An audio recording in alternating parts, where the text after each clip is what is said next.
कुमारजी आज्ञा गर्नुहुन्छ, हे अगस्त्य मुनि, केही दिन अघि लग्न ठहराएका दिनमा दक्ष प्रजापतिका घरमा दुलाहाका रूपमा विष्णु भगवान पुग्नुभयो।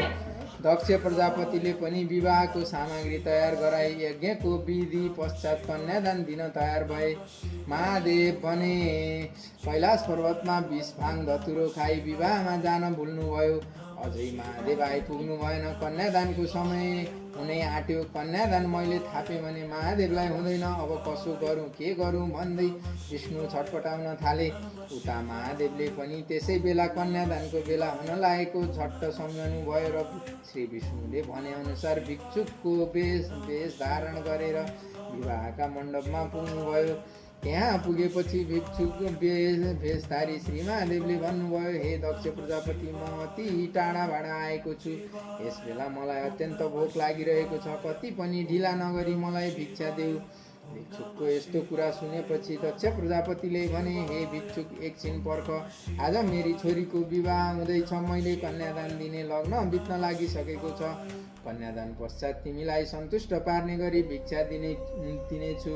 दक्ष प्रजापतिले त्यसो हो भनेको सुनेपछि भिक्षुक भन्दछन्, मलाई भिक्षा नदिई कन्यादान गर्ने हो भने लिने र दिने दुवैलाई श्राप दिनेछु।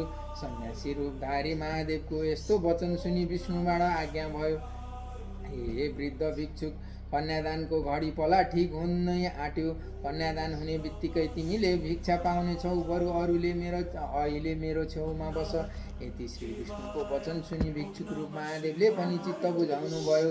विष्णु भगवानले महादेवलाई आफू बसेको आसनमा राख्नुभयो। दक्ष प्रजापतिकी पत्नी बिरेणीले सुनका कमण्डलुले जलको धारा दिई दक्ष प्रजापतिले सतीदेवीको हात विष्णुका हातमा सुम्पन लागेका थिए। त्यसै बेलामा विष्णुले आफ्नो मायाले छोपी दक्ष प्रजापतिका आँखा छलेर सतीदेवीको हात वृद्ध सन्यासीको रूप लिएका महादेवका हातमा पारिदिनु भयो।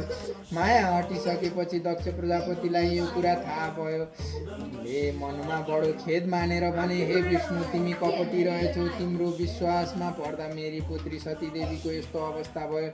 तिम्रो छलले गर्दा मेरी पुत्री यस अवस्थामा पुगी। हे अगस्त्य मुनि, दक्ष प्रजापतिले भनेको कुरा सुनेर पनि केही नबोली सन्यासी रूप महादेवसित विदा भए। भगवान विष्णु आफ्नो वैकुण्ठ लोकमा जानुभयो।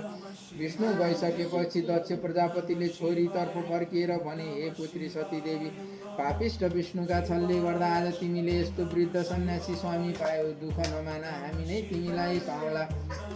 अहिलेलाई मनमा धैर्य राखी यिनै सन्यासीसित जाऊ।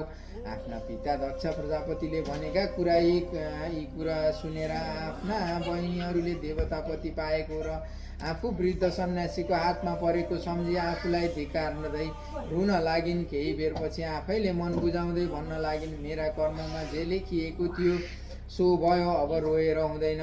जसै गरे पनि मेरो कन्यादान ग्रहण गर्ने पुरुष नै वृद्ध सन्यासी हुन् र यिनै मेरा पति हुन् भन्दै मनमा धैर्य लिइन्।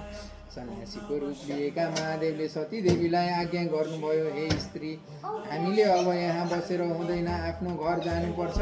तिमीले अब आफ्ना बाबा महातारीसित बिदा माग। आफ्ना स्वामीको यस्तो आज्ञा सुनि सतीदेवीले दक्ष प्रजापति र बिरणी भएका ठाउँमा गएर, हे पिता माता, म अब पतिका साथ जान्छु भनी बिदा मागिन्।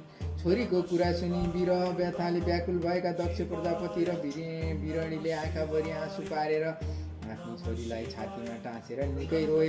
विवाहपछि स्त्रीका लागि जीवनको आधार उनकै स्वामी हुन्। त्यसैले हे पुत्री, अब तिमी आफ्नो पतिसँग जाऊ भनी बिदा भए। त्यसपछि उनीहरूलाई प्रणाम गरी सतीदेवी पनि आफ्ना वृद्ध सन्यासीपतिका अघि लागेर जाँदी भइन्। कतै डुङ्गा कतै काँडाले भरिएको बाटोमा हिँड्दा थकित भएकी सतीदेवीलाई देखेर सन्यासी रूप महादेवबाट आज्ञा भयो, हे सुन्दरी, तिमी सुकुमारी, शरीरका अङ्गहरू पनि अति नै कोमल भएकी, बाबाका घरमा सुखले पालिएकी यस्ती तिमीलाई यो अप्ठ्यारो बाटामा हिँड्न अति कष्ट भयो होला। थकाइ मार्दै सुस्त जाउँ। पतिको वचन सुनेर सतीदेवीले भनिन्, हे स्वामी, म भर्खरकी छु, हिँड्न सक्छु, तर हजुर वृद्ध भएकाले हिँड्न गाह्रो भयो होला भन्दै कुरा गर्दै गए। यस्तो कठिन बाटामा हिँड्दा आफू भर्खरकी र राम्री पतिलाई वृद्ध देखेर कसैले खोसी लैजाला कि भन्ने डरले उनी पतिलाई एकैछिन नछोडी सँगसँगै हिँड्दै रहिन्। कहिले बिसाउँदै कहिले कुरा गर्दै जाँदा कैलाशको नजिक पुगेपछि सतीदेवीको मनलाई विचार गर्न महादेवले कैलाशको शिखरमा आफ्नो मायाले एउटा खरले छाप्रो झुप्रो निर्माण गरे र त्यसमा भित्र लैजाँदै भन्नुभयो, हे सतीदेवी, हाम्रो घर यही हो, अब यहाँ विश्राम गरौँ भन्दै भन्नुभयो। हे प्रिय, भित्र गएर केही खाऊ र थकाइ मार, म पनि धेरै थाकेँ, विश्राम गर्छु। यसो भन्दै विस्फाङ धतुरो खाई बाहिर पल्टनु भयो। सतीदेवीलाई खरले छाएको सानो झुप्रो घर देख्दा आफ्ना बाबाका घर सम्झँदै मनमा पिर लाग्यो। भित्र पसिन्। घरभित्र पसेर हेर्दा सबैतिर माकुराको जालै जालो र कसिङ्गर मात्र देखिन्। मनमा आफ्नो बाबाको घरलाई सम्झँदै कुचाले बढाएर सफा बनाइन्। निदाएका पति बिउजिएपछि के खान दिनु भनी सबैतिर हेर्दा खानेकुरो केही देखिनन्। मनमा दिक्क पर्दै पिर मानेर बाहिरै स्वामीका पाउमुनि बसिरहन्। 4 दिनपछि मात्र महादेव निन्द्राबाट बिउजिए। सतीदेवीलाई आफ्ना गोडा मुनि बसिरहेकी देखेर रिसाए झैँ गरी भने, हे पापिनी, बाहिर सुतेको मलाई एक्लै छाडेर आफू भित्र सुतिरहेकी, यतिका दिनसम्म भोक पनि त लाग्यो होला, केही खानु पर्दैन थियो कि? यसरी रिसाउन लागेका आफ्ना स्वामी सामु कति पनि अँध्यारो अनुहार नगराइकन हँसिला मुखले सन्यासी रूप महादेवको मुख हेरी सतीदेवीले भनिन्, हे स्वामी, ज्यादै थकाइ लागेका हुनाले हजुरलाई साह्रै निन्द्रा लागेको थियो। त्यस्तो अवस्थामा देखेपछि मैले बिउझाउन सकिनँ। म सुतेकी छैन, हजुरकै पाउका छेउमा बसिरहेको छु। अब हजुरले के खाने? मैले त भँडारमा जे पाइएको थियो सोही खाएर सन्तुष्ट भएकी छु।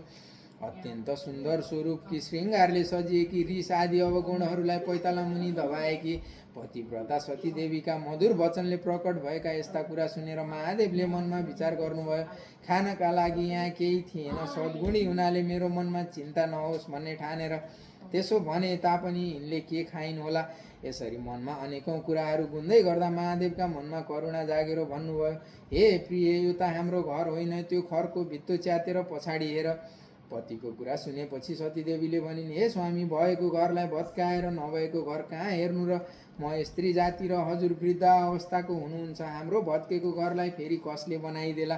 सतीदेवीका कुरा सुनेपछि सन्यासी रूप महादेव उठ्नुभयो र आफैले खरको भित्तालाई लात्ताले हानी भत्काएर कैलाशपुरीको दर्शन गराउनु भयो। त्यहाँ अनेकौं रत्न धातु मणिमाणिक्य आदिले सुशोभित चिन्तामणि र कल्पवृक्ष आदिले बेष्टित कैलाशको अपूर्व सुन्दर शोभा देखियो। त्यस रमाइलो र शान्त स्थानमा सुवर्णले बनाइएको घर देखेर सतीदेवी अति प्रसन्न भएकी थिइन्। आफ्ना बाबाको भन्दा पनि सुन्दर र उत्तम घर देखेर सतीदेवी परम आश्चर्यमा पर्दी भइन्। त्यसपछि सन्यासी रूप महादेवले चोकका माझमा मण्डलाकार पारेर गाईको गोबरले लिप भनी लगाउनु भयो। सतीदेवीले लिपिसकेपछि सन्यासी रूप महादेवले त्यस मण्डलाकार भित्रबाट कपुर जस्तै स्फटिक वर्ण करुणामूर्ति, संसारका सार र नागका हार लगाएको आफ्नो साकार रूपको दर्शन गराउनु भयो। यस्तो विश्वम्भर मूर्तिको दर्शन पाएर सतीदेवीले हर्षासु बगाई कैलाशपति श्री महादेवलाई नै मैले आफ्नो स्वामी बनाउन पाएकी रहेछु, म धन्य भएँ भनी फुलको माला हातमा लिएर 3 पल्ट परिक्रमा गरी साष्टाङ्ग प्रणाम गरिन् र शिवकी शक्ति स्वरूप भएर रहँदी भइन्। इति श्री स्कन्द पुराणे केदारखण्डे माघ महात्म्ये कुमार अगस्त्य संवादे श्री स्वस्तानी परमेश्वर व्रतकथाय सतीदेवी कैलास गृह प्रवेश नाम 4थो अध्याय।